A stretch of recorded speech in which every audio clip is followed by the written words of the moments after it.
Okay, so I'm going to talk about PSC. You know, it's a rare condition, and so why talk about it? Well, the reason I like to talk about it is I think it's a really interesting disease. We don't know a lot about it. We're trying to figure out therapies, but we don't have really good effective therapies. And if you think about it, it actually has so many diverse manifestations. It kind of reminds you why GI is an interesting subspecialty to begin with. I mean, we have the hepatology aspect of the disease, we have the therapeutic endoscopy aspect of the disease, we have the inflammatory bowel aspect of the disease, we have the GI oncology aspect. So it really encompasses the multidisciplinary nature of GI in general. And so it's an interesting thing to think about or talk about. So, and I don't know, how many patients you guys have with PSC. We're obviously a little biased. A lot of them, as a transplant center, we end up seeing a lot of them. But I think it's still, there are lessons to be learned. So obviously, it's a chronic cholestatic liver disease. That's, the prime issue is probably an immune-mediated inflammation in the bile ducts, which leads to fibrosis of those bile ducts and eventually obliteration of the bile ducts. And it can happen in the intrahepatic biliary tree, the extrahepatic biliary tree, or a combination of the both. And so, it can lead to disease in a couple of ways. First of all, there's the plumbing problems. You get strictures in the biliary tree, you get cholangitis and jaundice and all the problems that come along with that. With all the backup, all the cholestasis, the bile acids that back up in the liver lead to damage on the hepatocyte level as well, and then you start to develop the intrahepatic fibrosis, which leads to the portal hypertension and the complications of cirrhosis. So there's really a lot of different things going on at the same time. So in cholestasis in general, or in this disease, again, initially there seems to be an immunologic insult, that something is triggering an immune-mediated inflammation that's centered around the bile ducts. And you start to lose those bile ducts. The bile ducts can't transport the bile acids, and you get a buildup of these toxic hydrophobic bile acids that bathe your hepatocytes. They work on the membranes and damage the membranes. And the big players, some of these more toxic hydrophobic bile acids, then can further stimulate damage to the hepatocytes and also immune-mediated damage to those hepatocytes. So when you see adult patients with chronic cholestatic liver diseases, I think the main things that you should be thinking about are PBC and PSC, and there's obvious clinical differences, but there's a whole laundry list here of other chronic cholestatic liver diseases that you should keep in mind. Most of these, as you can see, are very rare conditions. And of the things on this list, TPN-induced cholestasis is not that uncommon, but PBC is actually more common than PSC. You should also always think about drugs. There's certain types of drugs, anabolic steroids, oral contraceptives, antibiotics like erythromycin, neuroleptic agents like Haldol. Those can all cause severe cholestasis. So those are things to think about.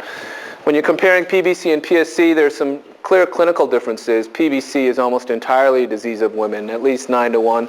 PSC, probably somewhere between 3-to-5-to-1, males to females. And so for this reason, PSC has not been thought to be a classic autoimmune disease because it has a male predilection. Although in both of these diseases there is what appears to be immune-mediated damage to the bile ducts, it's the location of those bile ducts which differs. So in PSC you're talking about the larger intra and extrahepatic bile ducts, whereas in PBC it's really the very small microscopic level interlobular bile ducts, so that if you do an ERCP in patients with PBC, the cholangiogram is actually going to be normal, whereas in PSC obviously the cholangiogram is the diagnostic test of choice. There's a specific autoantibody in PBC that's identified, the AMA, as you all know, whereas in PSC, although there are autoantibodies that are present, none of them is pathognomonic for the disease. And so there's some association with an autoimmune phenomena and autoantibodies, but there's no specific autoantigen that's been identified that is the cause of this disease. And of course, we'll talk about the relationship between PSC and its strong association with ulcerative colitis, and as well as its risk factor for cholangiocarcinoma.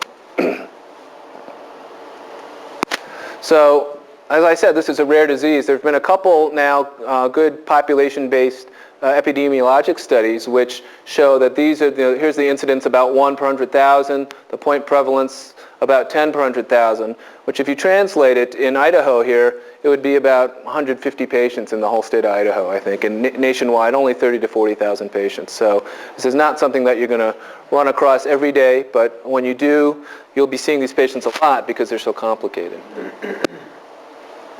So one of the most fascinating things about PSC is its association with inflammatory bowel disease. And I think when I talk about pathogenesis, any theory as to what the cause of this disease is has to take into account this very strong association.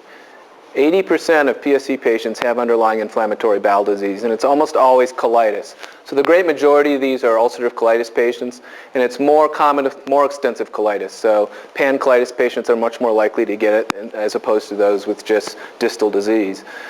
In patients with Crohn's disease who have it, they almost always have Crohn's colitis or ileocolitis. You don't really see it with isolated small bowel Crohn's disease, and so that's something else to keep in mind. If you flip it around the other way, of all your UC patients, about 4% will develop PSC, and about 2% or even less of Crohn's disease patients. So it is something that you should think about, and I routinely, in inflammatory bowel disease patients, will monitor liver function tests on an annual basis to kind of screen for this.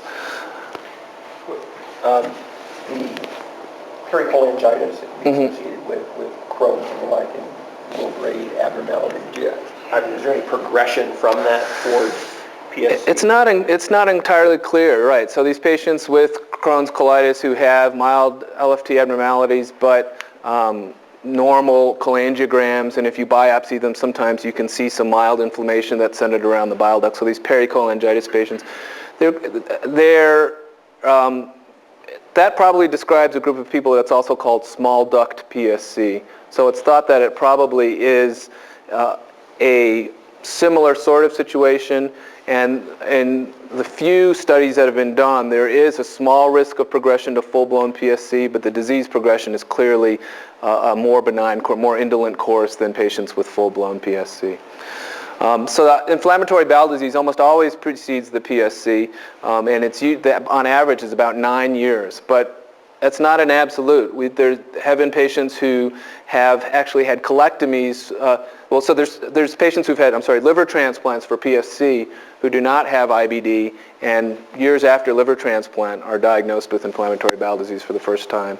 And on the flip side, patients may have persistently normal liver function tests, may have a colectomy for ulcerative colitis, and then years after a colectomy actually develop the liver changes. So there's a clear correlation, but there's a clear association, but exactly how the disease processes interact is not very well understood.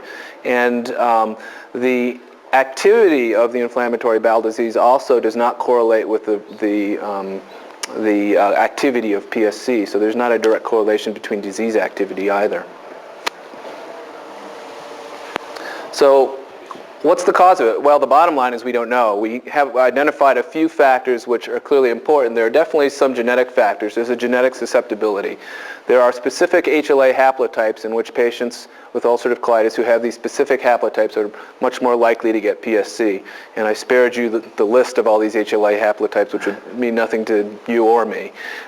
There's also been rare cases where there's been some familial clustering of PSC. So it seems like genetic factors clearly are important. Now, immunologic factors are also very important. I already mentioned autoantibodies. There's an atypical P-ANCA, which is present in about 80% of PSC patients. ANAs are present at variable titers in about 50% of patients. Actually, smooth muscle antibodies in 10 to 20% of patients. But no specific autoantigen has been identified. There's also clearly some associated autoimmune diseases like type 1 diabetes, Graves' disease. Those are much more common in PSC than in the general population. There's also an overlap syndrome, as I'm sure you're all aware, between autoimmune hepatitis and PSC, where some patients have clinical histologic features of both, and that subset of overlap patients may have more of a response to steroids or other immunosuppressants than your typical PSC patient. So you can treat them for both diseases. So immunologic factors certainly play a role. Now there's also Infectious and toxic factors. So you're trying to, in this model that you're building of what's the cause of this, have to take into account the association with colitis. And certainly patients who have an inflamed colon, they lose their barrier. These are patients who are going to have portal bacteremia and portal endotoxin at a greater extent. And the thought is that that plays a role in somehow stimulating this immune-mediated damage. You know, there's other bits of data that suggest infectious factors are important. In HIV patients, you can get stricturing of the biliary tree related to CMV or cryptosporidium or microsporidium that's cholangiographically indistinguishable from PSC. So, you know, is that somehow playing a role? There's a recent study, some interesting work, where they showed that patients with PSC had a much higher evidence of prior exposure to a lipopolysaccharide that's specific for chlamydia. So the question of whether prior exposure to chlamydia may somehow trigger this immunologic injury. But so as of now, the best idea is that it's an immunologic reaction in a susceptible host who is exposed to some sort of environmental or toxic trigger. So what about the natural history? Clearly, PSC in general should be considered to be a progressive disease, and you can see that the median survival or need for liver transplant from the time of diagnosis when the studies have been done is 10 to 12 years. You can think about it as in 4 clinical phases, but I would caution you that not all of the patients will be obviously in a specific phase, or they may skip phases, or you may not identify them until they come down here. But there are certainly patients who have no symptoms and have no biochemical abnormalities, but if they happen to get imaging studies or cholangiogram for some other reason, are found to have asymptomatic cholangiographic abnormalities or also on histology. Then you may usually see a biochemical phase, which is typically alkaline phosphatase elevations first out of proportion, but then also transaminases as well. And if significant cholestasis appears, obviously bilirubin. Symptomatic phase, and I'll show you the symptoms that they go through, and then a decompensated phase. Now, one of the challenges in PSC is trying to educate the patients, because the effective therapies are still lacking, trying to educate patients about what's the natural history, what's going to happen to them. That's what they want to know. And there have been several models that have been studied to try and predict outcome of patients with PSC. And the most useful is a revision in 2000. Kim and his colleagues at Rochester revised the original Mayo model. So there's a specific model for predicting the outcome of PSC, and this is a multivariate analysis based on hundreds of patients, which they then validated against a subset of patients that were not in the original model, and found that this was quite predictive. And what they found as independent determinants of survival for PSC are these factors here: age, bilirubin, the albumin, the AST, and a history of variceal bleeding. Now in clinical practice, what's very useful is they actually, on the Mayo Clinic website, they have this interactive model on their website, and I'll show you a slide from the next slide will show you what that looks like. But in an individual patient, you can punch in these data here, and you can get the predicted survival, and that can be helpful to counsel the patients. So it's useful for prognosis, for you to know and for the patients to know, and it's also critically important for liver transplant timing. One of the hardest things in practice is knowing, how is this patient going to do? When should I refer them for liver transplant? Is it too early? Is it too late?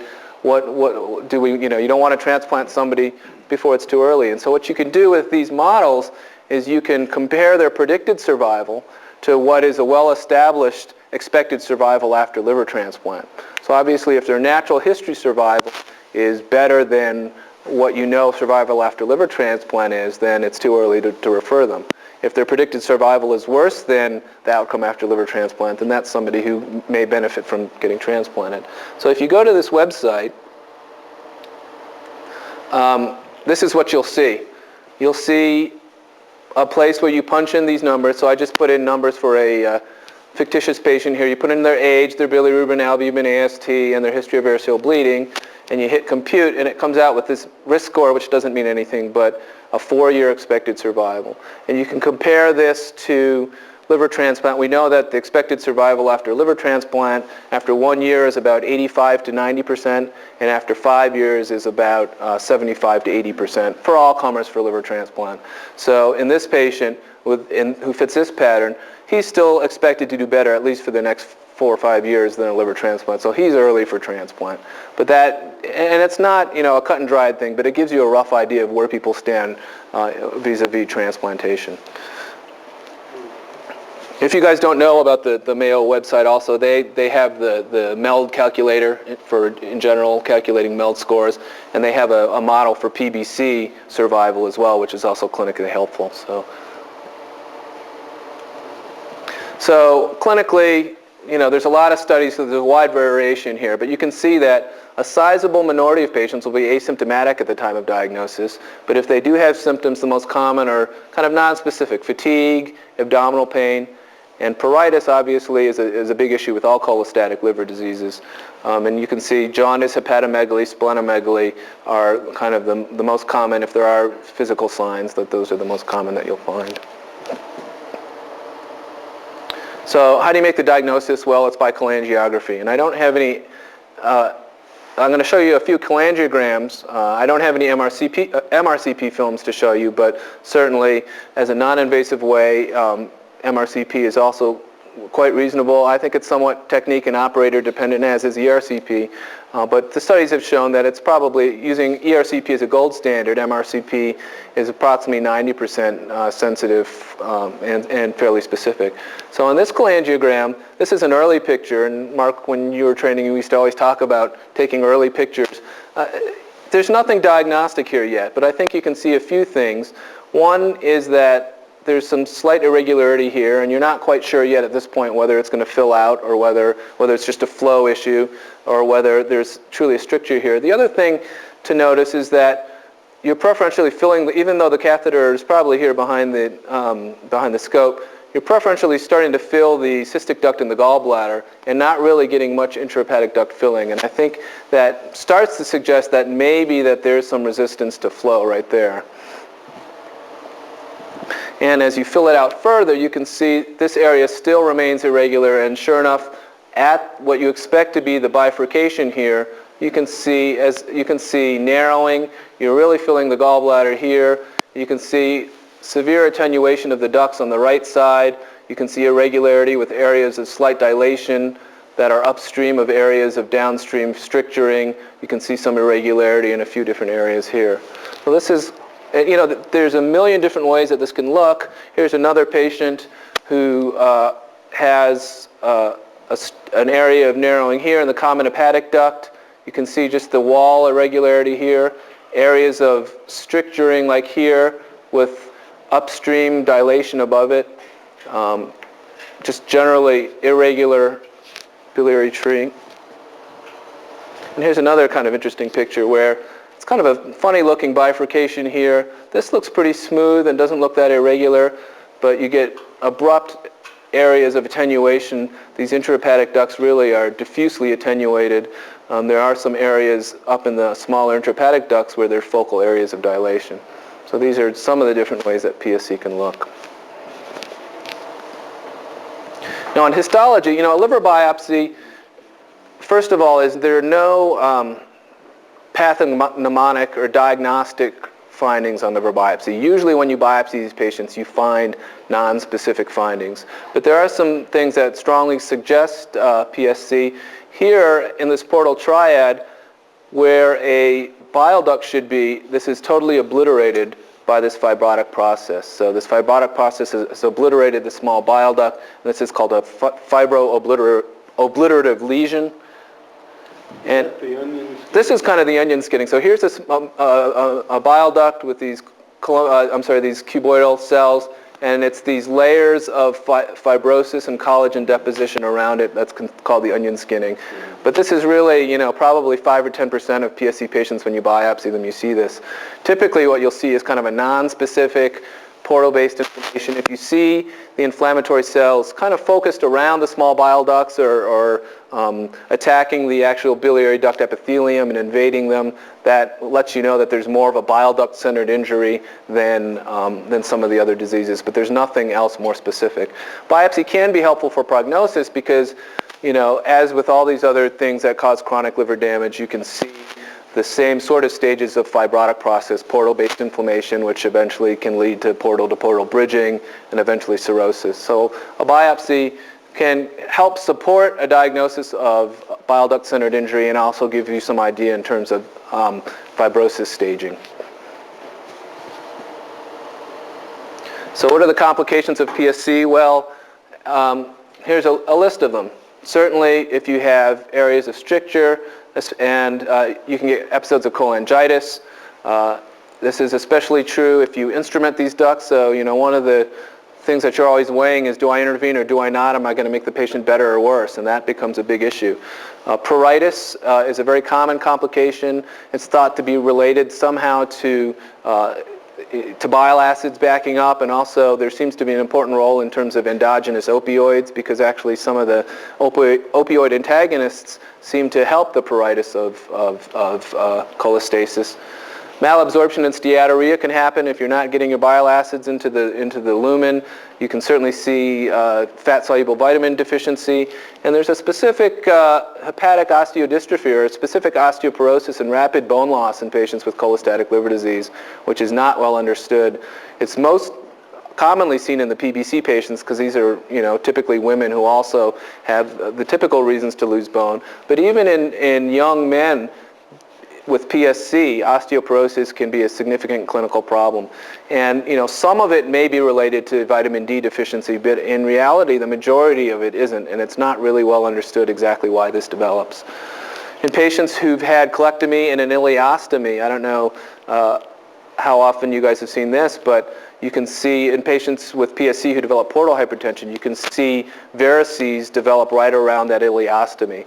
And those peristomal varices can bleed quite dramatically and can be very challenging to clinically treat. You can try to inject them, but in general, local therapy, you can try to sclerose them. Local therapies are not real effective, and so it can be a very daunting problem. Cholangiocarcinoma we'll talk about. It's kind of the bugaboo of PSC. And then we'll talk a little bit about some of these other issues as well. So PSC and cholangiocarcinoma, this is really quite a troubling problem. It's estimated that the lifetime risk of a PSC patient of developing cholangiocarcinoma is 10 to 15%. And actually, if you look at the explants of patients who undergo liver transplantation, depending on the study, it's up to 36% they've found cholangiocarcinoma. The reason it's such a problem is there are no real effective screening strategies, and in reality there are no real good effective treatments. Your best hope for cholangiocarcinoma is if you happen to isolate or identify a small lesion which is in the extrahepatic biliary tree and can be resected surgically. That's really your best hope. In reality, most of these cholangiocarcinomas develop either at the hilum, at a very critical place where it's very difficult to surgically resect, or at a stage where there's significant spread. They don't tend to be very responsive to chemoradiation therapy. And as I note down here, liver transplantation survival after cholangiocarcinoma is dismal. 30% one-year survival after liver transplant compared to, again, most liver transplant, the one-year survival is 85 to 90%. And so for this reason, at our center and most centers, cholangiocarcinoma is a contraindication to liver transplantation. That's just not good enough of a outcome. So I'll get back to this in a second, but there's no proven effective screening techniques. There have been a few studies that have looked at screening CA19-9s. There's some that look at a index that takes into account CA19-9 and CEAs and tries to add them together. People have talked about screening, should you do cholangiographic screening, ERCPs every year, and brush the bile ducts and that sort of a thing. Nothing has proven to be an effective screening technique at this point. And so as of right now, I don't think the recommendation is to do any particular specific type of screening. Now, if there is a lesion that you find that you're concerned about with cholangiocarcinoma, the diagnostic yield of our studies is also quite poor. If you do brush cytology, it's only 50 to 60% sensitive when a cholangiocarcinoma is actually there. So often it will take more, you won't find it the first time, but if you go back in there, sometimes it'll be the second or third time. You can try to increase that yield if you add the endobiliary, I'm sorry, this is endobiliary biopsy, that should say biopsy instead of brush. I don't know if any of you guys use the Howell system. You can put those tiny little biopsy forceps up into the duct and try to take samples. And if you add that to brush cytology, it does increase your yield slightly, but the samples you get are tiny. If there's a lesion that you can see under endoscopic ultrasound, you can try to FNA it too, and that may increase your yield somewhat as well. So the prognosis of cholangiocarcinoma is dismal. I mentioned that it's a contraindication for transplant in most centers, although the Mayo Clinic has really taken the lead on trying to be most aggressive, trying to use neoadjuvant chemoradiation therapy, and in patients who then respond to that, then transplanting them. And they've presented some pilot data that suggests that if you take a very aggressive approach, there are some of these patients who can be successfully transplanted. Yeah? Just as a point to the Idaho gastroenterologist, I actually have a patient who I sent to the Mayo Clinic. Greg Gores, I think, is right. The guy that's doing it up there, and they did a very nice job of getting him in, put him a stent with brachytherapy, sent him back to chemotherapy, and he's now 2+ years out of transplant. Right. Doing very, very well. Right. So I mean, just to let you know that the Mayo Clinic's not eons away. It's very easy to dial into that. And actually, and we do the same thing. When we see these patients, our center is not transplanting them, but we send them over to the Mayo Clinic, and they've been quite good. They are very aggressive about trying to treat them and giving them a chance. Not all patients are going to respond to the therapy and be able to progress to transplant, but certainly it's the best chance they have. You have to warn your patients when they go that they're going to get scoped by a resident every time. They'll get a colonoscopy every time they visit there. Is this Scottsdale or? No, Rochester. Rochester, yeah. In the new transplant program at the University of Utah, the surgeon is a guy named Schwartz, who trained at Mayo, and they're advertising, at least on their website, that cholangio transplant. I don't know what their program is for intraductal brachytherapy. I don't think there is one. But they're, at least Utah is now up and running. They've done a few of them, advertising to do cholangio too. That's good to know. So here's the long list of all the medicines that have been tried for PSC, which have showed no benefit in terms of slowing down the progression of the disease. And you can see, antibiotics, anti-inflammatory or immune-suppressing agents like steroids, azathioprine, cyclosporin, FK506, antifibrotic agents like pirfenidone, D-penicillamine has been tried. All of these have been looked at in controlled studies, and none of them has shown any benefit. So really, what are we left with? Well, we're left with ursodeoxycholic acid, and I'll show you, and I'm going to spend the bulk of this time showing you the data for urso, and is it really helpful? Should we be using it or not? But first, a little bit about the mechanisms. It may have cytoprotective mechanisms, it may affect biliary transport, and also modulate the immune system. So what happens when you give somebody ursodeoxycholic acid is that it becomes enriched in the biliary pool. In the normal human, this bile acid is only 2 or 3% of our normal bile acid pool. But if you treat somebody with kind of a standard dose ursodeoxycholic acid, it becomes about 50% of the bile acid pool. And this is a hydrophilic, less toxic bile acid, which displaces these hydrophobic bile acids, and the goal is to try to prevent the damage that those hydrophobic bile acids cause. It also, urso, increases the secretion of bile acids and bile flow, increases the secretion of phospholipids, and when you change that balance, solubilizes the cholesterol in the bile as well. So some of the bits in cholesterol crystals and sludge may be more soluble, and hopefully in areas of stenosis, at least in theory, things can flow through better and are less likely to get blocked off. There's also some data, although I haven't looked at this real closely, but there's some data that it has some immune modulating effects, that in normal PSC, there's an immune-activated damage which is stimulated by specific HLA antigens, and that URSO, at least in vitro, has been shown to reduce some of the expression of some of these HLA antigens, and in theory, that may modulate the immune-mediated damage. So, URSO, I think, is an accepted treatment for PBC. It's also used for intrahepatic cholestasis of pregnancy, TPN-related cholestasis. It's been looked at for liver graft rejection. It's used in bone marrow transplant complications of liver disease. And in PSC, which we're talking about here, there have been several studies looking at its use. Now, the first one, one of the most important ones that came out was Keith Lindor from the Mayo Clinic, and this was from the New England Journal 1997. They took a fairly standard dose, kind of the dose that we would use in PBC patients, and randomized patients to placebo or ursodiol, and followed them for a 5-year treatment period. And you can see that although the ursodiol improved the biochemistries, there was no difference from placebo in terms of progression of disease. So this was kind of a composite endpoint when they looked at patients who died, who needed transplant, who developed severe jaundice. So clinically meaningful endpoints. There was no difference between URSO and placebo at this dose. So the question is, well, maybe that dose isn't high enough. Maybe enriching the bile acid pool 50% with URSO is not enough, and that we need to do greater. So there were 2 pilot studies that were looked at these high-dose URSO. So now we're talking about 25 to 30 milligrams per kilogram a day. In this study, which is also, I believe, from the Mayo Clinic, this was an open-label study, so this is a non-randomized study, but they treated 30 patients for 1 year with the high-dose URSO, and they compared them to historical placebo, and they looked at the Mayo risk score. So we talked about that natural history model to predict survival. They looked at how that risk score or the predicted survival changed after a year of treatment with the high-dose URSO.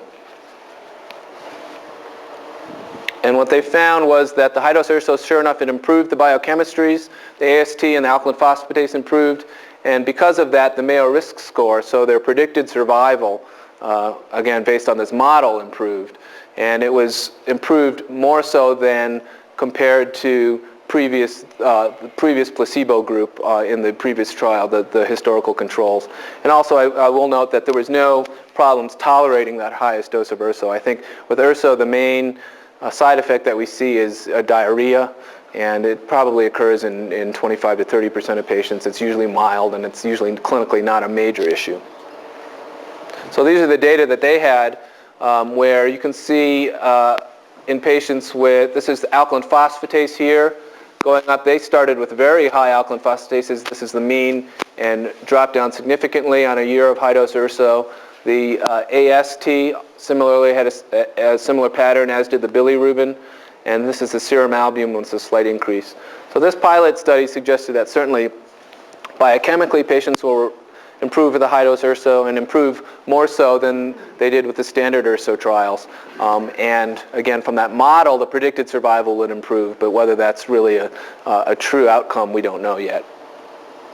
So here was a second pilot study. They used a slightly lower dose of URSO, 20 milligrams, which is still almost about twice of this kind of the standard dose.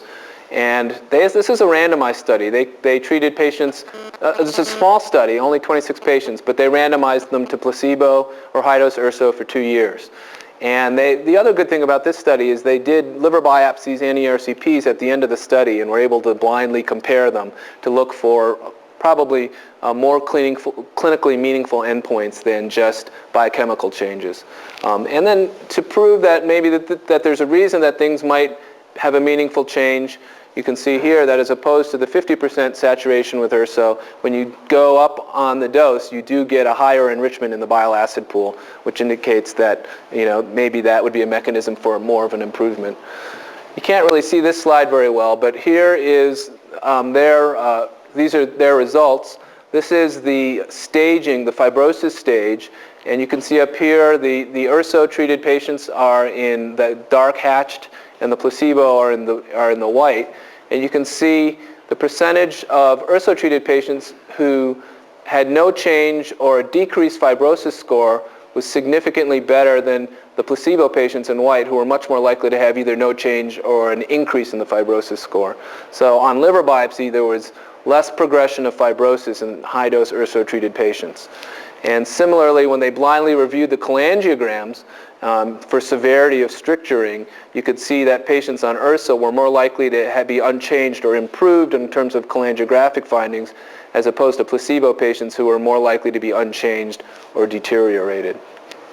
So based on data, these pilot studies, two larger randomized trials with longer-term follow-up are being done. One of them, which is still in progress, the other one, which was reported here in Gastro in the fall, I think it was November. This is from Sweden. So they took this pilot data and said, okay, let's do a larger scale trial. So this is a multi-center randomized placebo-controlled. They have 219 patients, and they used a dose of urso that was around what was used in that other pilot study. And they had a very clinically meaningful endpoint, death or liver transplantation, and they treated them for 5 years. And this is the bottom line slide here. Here's their survival in patients who are treated with urso in the top bar, and then in the dotted one, treated with placebo. And you can see that after 5 years of treatment, although there is an improved survival in urso-treated patients, it's not statistically significant. Okay? And the main problem or critique of this paper is that when they had done their original power calculations when they were planning the study to figure out how many patients they would need to show a difference, they came up with 346. They only recruited 219. They had a predefined window of recruitment, which was 15 months, and they stopped after their 15 months, and they thought they were unlikely to be able to recruit significant number of patients, again, because this is a rare disease. They had, most of these patients were patients that they had stockpiled and had on registries, and they would have had to wait for new incidents or new diagnoses, and they thought that enrollment would be too slow. So is this meaningful or not? It's clearly not statistically significant at this time, but it's not powered to show that significant difference. So I think the jury is still out a little bit. Their scale on the left side of the graph is,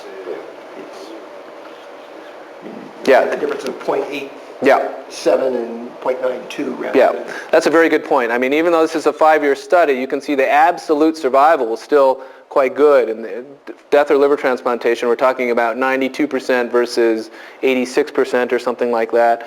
And so, with more patients or with longer-term follow-up, you might be able to see something significantly different. But, it's hard to know what to make of this. And it's certainly disappointing there wasn't a dramatic improvement. And certainly, if there is an effect of urso, it's not, at this point, doesn't seem to be, very dramatic. But this is not powered to rule out a difference in survival. Unlike the other studies, this study, which was, the biggest and the longest follow-up, did not show any difference in biochemical changes between the two groups. There was no difference in pruritus or other symptoms. There was no difference in self-reported quality of life, and these patients are all blinded. There was no difference in the need for ERCP. So this was disappointing results. One of the things that other people have wondered is, does urso reduce the risk of developing cholangiocarcinoma? Can these things that it does reduce that? This study was not powered, obviously, to show that. There were 3 patients in the urso group who got cholangiocarcinoma versus 4 in the placebo group. But if you look more closely in the urso group, 2 of these had the cholangiocarcinoma diagnosed within 6 months of being in the trial. So these patients likely had some issue going on before they started. There was only one kind of late cholangio compared to, is this significant? Not powered to know, not really sure what to make of that. So there is an ongoing NIH multi-center trial of which is headquartered at Mayo Clinic. University of Washington is one of the sites, looking at a slightly higher dose of urso, 25 to 30 milligrams per kilogram a day in the U.S. population, and hopefully it will be adequately powered to really answer this question. So just one quick slide about endoscopic therapy for PSC. I think the bottom line is, it can be very useful, but you need to be very selective and think carefully about when to do an ERCP on somebody with PSC. You know, it is indicated for diagnosing ERCP. Cholangiogram is the gold standard, but there are non-invasive ways to do cholangiography, and MRCP can be useful. I think if you need to do therapy, clearly it's the way to go. And what you're looking for are dominant strictures that you can intervene on that are likely to help. So if people are jaundiced, if they have pruritus, if they have cholangitis, what you want to do is go in there. Hopefully you'll find a dominant stricture that you can dilate. And you know, I put plus or minus stent here. I think stenting is starting to fall out of favor. That studies have never shown that first dilating and then stenting has any clear benefit over dilation alone. And certainly there's a higher rate of fairly rapid stent occlusion in PSC patients. They tend to form a lot of grunge and biliary sludge. You can cause a lot of problems with stent placement. So we will occasionally use stent placement depending on how it looks, but it's a judgment call, and I think we're moving more towards trying to avoid it when we can. There have been some studies that suggested that in dominant strictures, when you treat them endoscopically, that it may slow the progression of the disease. And that might make some clinical sense if there's truly a dominant stricture, which is causing a lot of these toxic hydrophobic bile acids to back up. If you improve that flow, that maybe you can slow the progression of that disease. But we don't really have proof that that's true. Certainly, you have to be cautious because complications are higher in patients with PSC who undergo ERCP than in the general ERCP group. You know, you're injecting contrast, which is not sterile, above areas of stricturing which don't drain well. And you know, we pre-treat everybody with antibiotics ahead of time, and depending on how much contrast we introduce and what therapy we do, we often after an ERCP will put people empirically on a 3 to 5 day course of post-procedure antibiotics. So just be careful. Any questions about that? When you do a liver biopsy of a patient, do you put them on prophylactic antibiotics? Not routinely. What we will often do is in patients, if patients have had several episodes of cholangitis or if they have very dilated intrahepatic ducts and we're worried that we might seed them, we will give them 1 dose of a pre-procedure antibiotic, but not as a routine in PSC patients. I struggle with when to do ERCP here, and you were alluding to that. Can you give me a little more hints, or? Yeah. MRCP has a rule. Well, I think that the main reasons that I would do an ERCP is if a patient is symptomatic in some way. So if they're very jaundiced, if they're very pruritic, or they have symptoms of bacterial cholangitis. The bacterial cholangitis would be the easiest one. But Right. you're also using not bilirubin elevation, but clinical jaundice. Clinical. New onset. Well, progressive.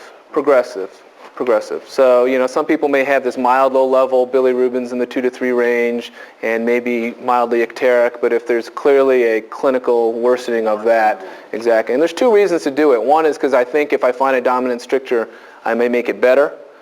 And also symptoms of pruritus kind of go hand in hand with that, so I may make them feel better. But also, that clinical situation makes me worried that maybe they're developing a cholangiocarcinoma, and I'm not going to be able to diagnose that unless I go in there and brush the dominant stricture. Yep. Bruce, have you seen this phenomenon? I think I've had a few patients where you're pretty sure they have PSC from an MRCP, or maybe they've got a history, and you're doing an ERCP maybe for a mild increase in symptoms or worsening liver tests, and you go in, there's no obvious dominant stricture, but afterwards their numbers get better, and the sense is that it was the squirt, maybe with an occlusion cholangiogram that did a little dilation or that flushed the system, and their numbers get better and they feel better at least for a while. Yeah, I've definitely seen that happen, and you know exactly what's causing that, I'm not sure. I suspect that you're right, that there are subtle areas of stricturing that we're not appreciating, that bits of biliary sludge are getting stuck above, and that somehow we're just stimulating that, or you know, disrupting that process. So maybe we should do regular ERCPs on these people. Well, I think that the likelihood of that happening is, you know, you're talking about the risk-benefit. Look at the complication risks. So, you know, these are judgment calls. But we just throw in my 2 cents, and that is these patients make me more nervous than anybody else, practically. I always think, you know, you're injecting not just contrast, but you're injecting bacteria, as you said, Bruce, into a place. And one of the reasons we can So a lot of what we do with impunity is that all the bacteria goes up and then it comes down, and a lot of these areas up in the liver, it doesn't come down. It makes me very nervous. I always treat for about a week afterward, sometimes 10 days if I'm nervous, with antibiotics, and the idea of just squirting something, in my mind, I look at somebody and say, okay, am I going to take somebody with a bilirubin of 2.5 and an alk phos of 300 and turn him into a hospitalized patient on IV antibiotics for cholangitis and can't clear? That's why I almost never use stents in these patients, and they just make me nervous as hell. And I'm always thinking, for me to take that person in and start working on them, they gotta have something. They gotta be yellow. They gotta be itching. They gotta have something, because otherwise. The other thing I would mention is if they weight loss, in terms of clinic, that definitely is a red flag. So, but I agree with you completely. And then one other thing, just to throw out the difference between us and what you have is that we don't have great cytologists in the community. And you need fresh cells, and you need We don't either. cytologist that knows what they're doing, because you have chronic inflammation already. So it's much more difficult to interpret cytology in that setting. Right. This is not like a normal bile duct where you have a cancer. This is an abnormal bile duct with chronic inflammation. And then you're getting cells in that setting, and it's very hard. Cytologists are always telling you it's hard to tell if it's a lot of inflammation or Right. just cancer. It's analogous to the ulcerative colitis patients and trying to read dysplasia in the setting of active colitis. It's just very, very hard to do. And then the other thing that we use sometimes for cholangiocarcinoma, the CA19-9, also goes up in active inflammation. Please. The other thing is this. Back before they invented fire, when I was a young gastroenterologist, we used to do surveillance on these people with ERCP once a year. It's not just the incidence of real pancreatitis and cholangitis and defined things. These people feel like hell after you do that. And a lot of them won't let you do it again because they don't feel well for usually a couple of weeks. And even though you can't define what's going on there, whether you give them antibiotics or not, they don't like this test. That's a very good point. So there is the disease after too. Well, certainly people, I'm sure we've all seen these situations where you do ERCPs on these people, and then for at least the next month or so, their jaundice is worse, their bilirubin is worse, and now you're stuck. Do I go back in or do I wait it out? And it's a very complicated situation. Please. In regards to that, if you have the patient population you see where this is a real concern, is there a role now for MRCP diagnostically from the get-go as an alternative just to avoid some of the potential complications and progression perhaps because of it? Certainly. I think for diagnosis, MRCP is probably a good way to go. If you have a clinical suspicion they have PSC, and you want to avoid intervening on them, MRCP is a very reasonable first step. Now, again, it's not quite as sensitive as ERCP. I think the resolution of the cholangiography is not as good. So if you're still concerned about somebody, if their MRCP is non-diagnostic, I think you're obligated. But if it's purely for diagnosis, certainly it's a good first step. If they have any of these symptoms where you feel like you're going to have to intervene, I would go straight to ERCP. So I've already showed you that we don't have any medical therapy that's been proven to change the progression of this disease. And as you know, if people progress to the point beyond which their liver is able to function normally, liver transplant is the only treatment. Now the good news is, if there is any good news, is that patients with PSC do very well after liver transplant. This kind of shows disease-specific outcomes after liver transplant, and you can see the cholestatic diseases, PBC and PSC, are in black and red here respectively. So you can see they're right up at the top. So PBC and PSC do the best after liver transplant compared to viral hepatitis. Let's see, hepatitis C and hepatitis B are down in here, and here is malignant disease. So outcome after transplant for PSC is quite good. We're starting to see more and more now, there is a small risk of recurrence of PSC after liver transplant, which nobody really understands all that well. There's an overlap because we see post-transplant biliary strictures in patients who have ABO mismatched livers and patients who have hepatic artery problems, ischemic cholangiopathy. And so are these strictures that we see related to recurrent PSC or not? I think it's becoming more clear that there really is a separate entity of recurrent PSC. It occurs probably in 10 to 15% of patients. And again, clinically, it can be a difficult thing to deal with. Okay, I'm going to shift gears a little bit and talk a little bit about ulcerative colitis and colon cancer and PSC. Now, we all know that UC patients are at increased risk for colon cancer, and these are kind of been the classically defined risk factors: the duration of the ulcerative colitis, the extent, and also the age at onset. Now it's becoming quite clear that PSC adds an independent risk for the development of colon cancer. And here's a kind of a graph that shows that over a 20-year period of time, this is neoplasia, so this is colon cancer or dysplasia, either one. And you can see in patients with UC, they had about a 5% chance of dysplasia or cancer after 20 years of UC. But if you have UC and PSC, it goes up to about 30%. So a significant increase in risk. Now, why is that? Well, nobody really knows for sure, but it's thought to be related to bile acids. That we know that patients who have PSC have a change in their bile acid profile, that there's a greater delivery of deoxycholic acid and some other secondary bile acids to the colon, and that in vitro these secondary bile acids are carcinogenic. They increase mucosal proliferation, they activate some inflammatory cascades which are carcinogenic, and the other piece of information that kind of supports that is that patients with PSC and colon cancer have a higher rate of right-sided colon cancers, which is the area of the colon that you're going to have the greatest concentration of these bile acids. So it seems that bile acids are important in increasing that risk. Now, what can you do about it? Well, this goes back to the URSO issue. As we saw, URSO by itself for the treatment of PSC has not clearly shown to be change the progression of disease, but could there be another use in terms of chemoprevention? Well, in this model, this rat model of colon carcinogenesis, when they treated these rats with ursodeoxycholic acid, there was a decrease in these aberrant crypt foci, which are precancerous lesions. There was a decrease in some of these cascades, which are known to be carcinogenic. So in a rat model, there was some indication that ursodeoxycholic acid use might be chemopreventative.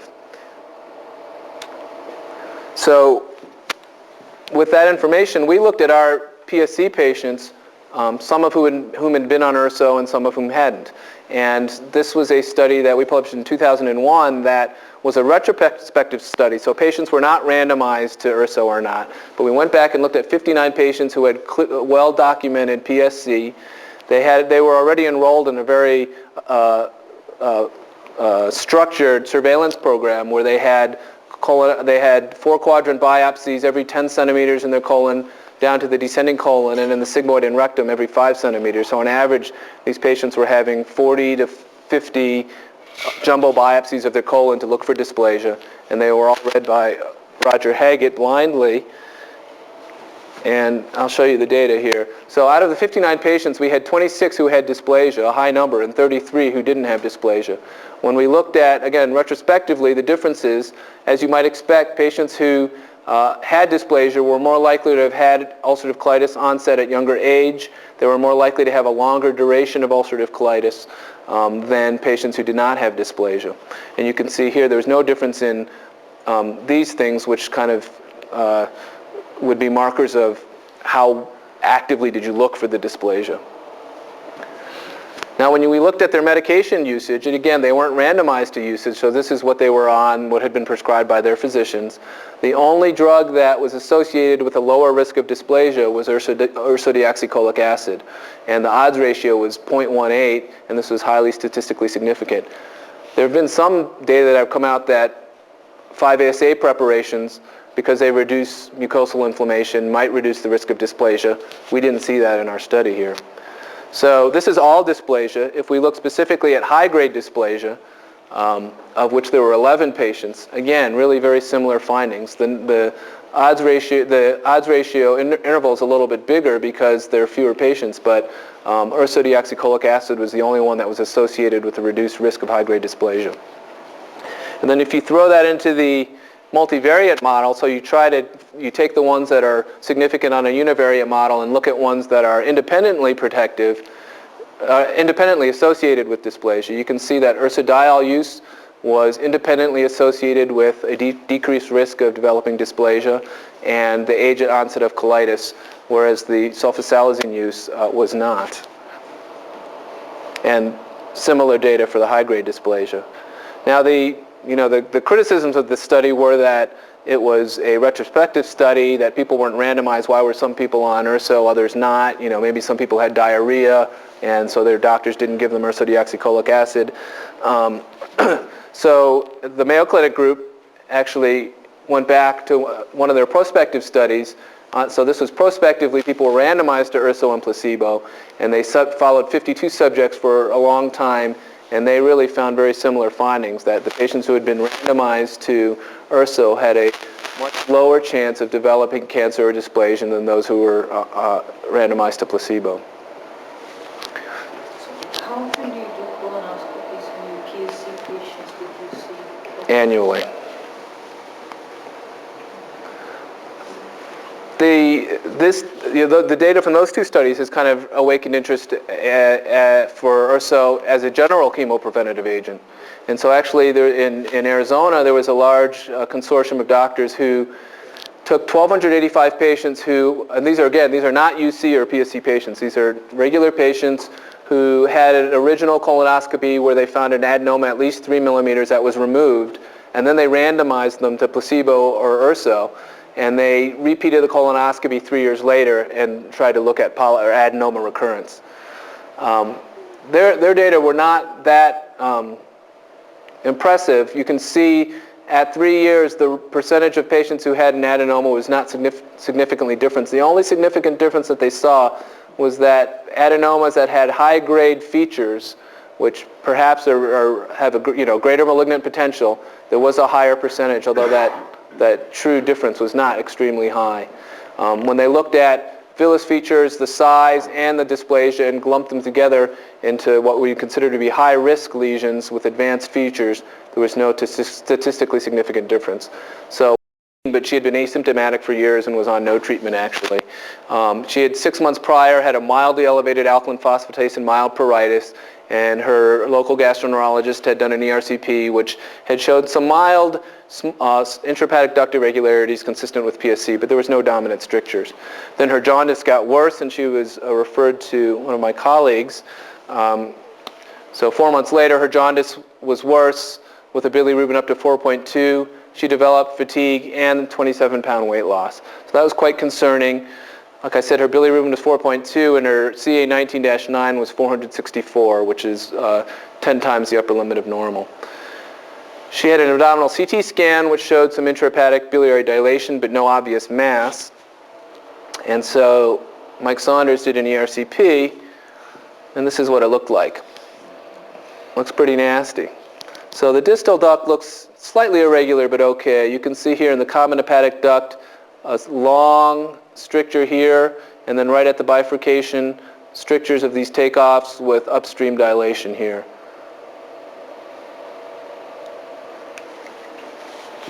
So these were, strictures were brushed and dilated. And the brush cytology was negative for malignancy. However, there was no improvement in the jaundice and pruritus. In fact, the jaundice got worse. And Mike was concerned that that something wasn't right. So he repeated her ERCP 3 weeks later. And this is more filled, so it's a little harder to see. But you can see, actually, this common hepatic duct is a little bit wider than it was before. Maybe it's in response to dilation. Still here at the hilum, it's just very irregular, very narrowed. It's hard to see. You can see these dilated segments. And again, it was brushed and dilated.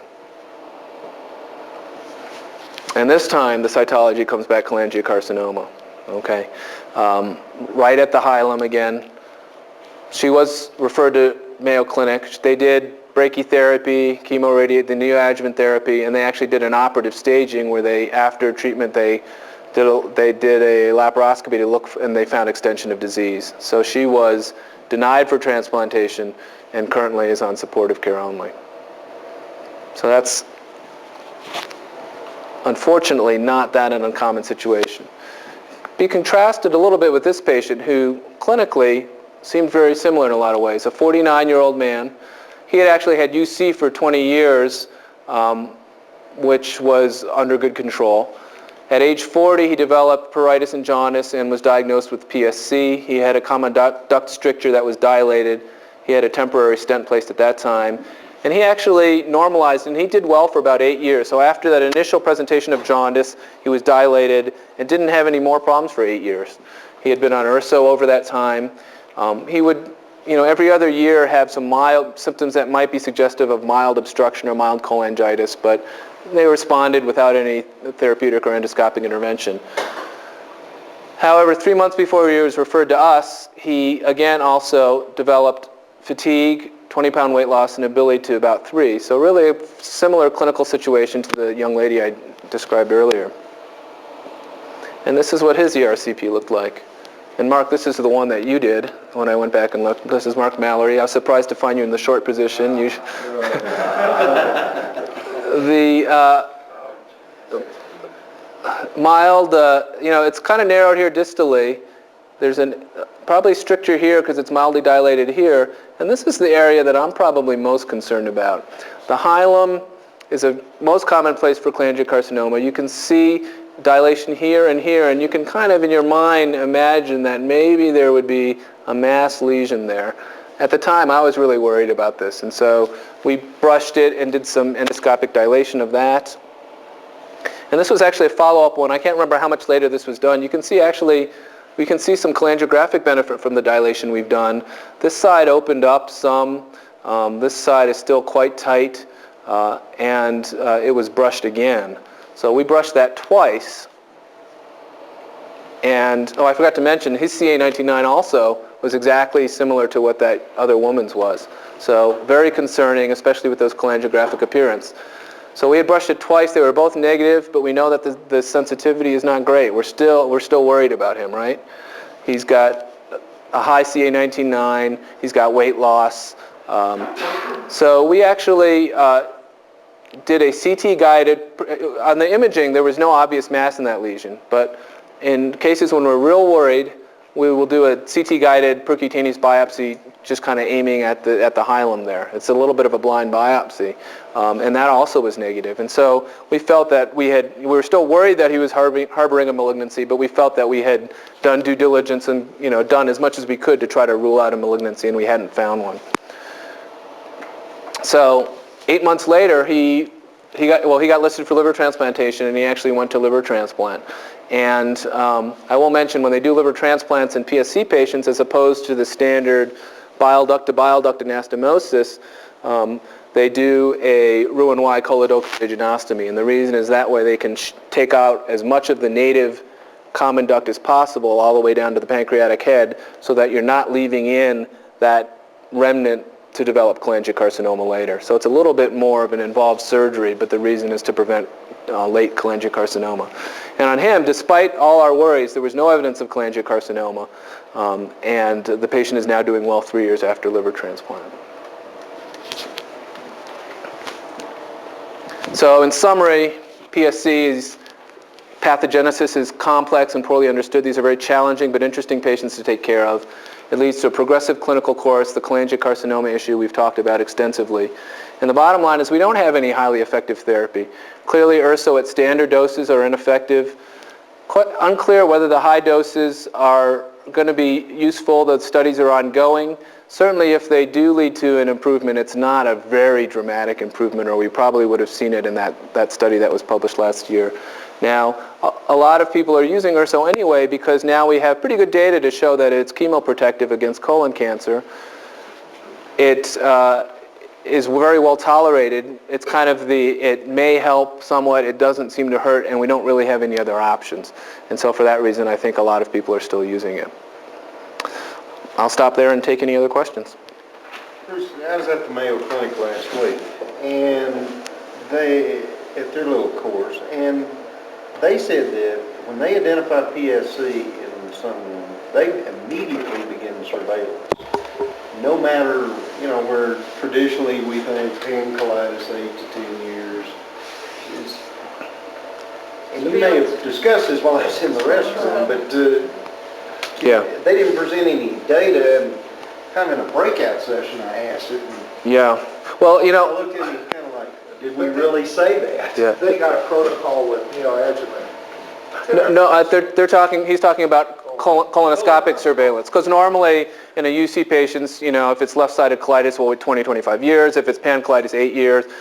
We do the same thing as they do, actually. We start and the only data I have is that the risk of dysplasia is much higher. I don't have any time-dependent data, but we do. I have a 23-year-old girl that's got CUC and sclerosing cholangitis. I start surveillance now. Yeah, and the other thing. And you.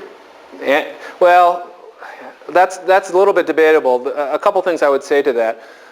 First of all, there are some patients you diagnose with PSC who don't have apparent IBD. And we would advocate doing a colonoscopy on all of them and taking random biopsies even if the colon looks normal. We had done a pilot study which was we never wrote the whole paper up, but it was an abstract form where you can find, even in asymptomatic patients with normal endoscopic appearance, a small subset will have histologic evidence of inflammatory bowel disease, and theoretically may be at a higher risk for colorectal cancer.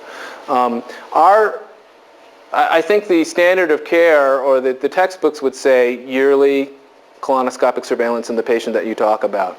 Our practice is a little different because we use flow cytometry as an adjunct to the typical dysplasia readings,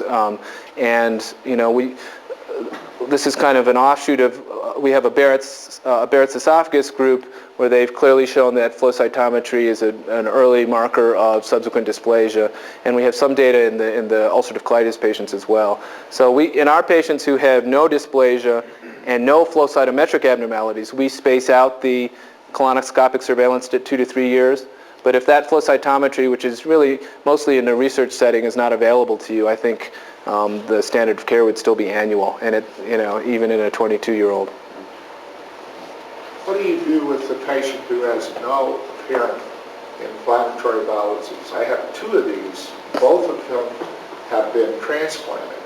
And when I initially saw them, I did every 10 centimeter biopsies, and every 5 down below, zip. And what I'm wondering about with those 2 people, I've looked at both of them with the colonoscope again each year after transplant. Both of them were about 3 or 4 years out now. Is there a reason to do that, or should I stop doing that?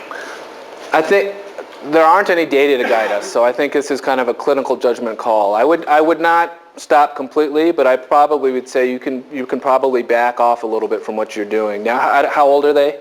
Are they above the kind of the screening age for colon cancer anyway? Oh yeah, one of them is 55, the other one is a little younger. She's 44. What I would do would be something like, you've looked several times and haven't found this, I would do a colonoscopy every 5 years with a few random biopsies looking for histologic evidence of IBD. And if you find IBD at some point, then go back and do a full surveillance colonoscopy. Have you seen very many patients who have gone several years after transplant or whatever and then develop UC? A handful. Not a lot, but a handful.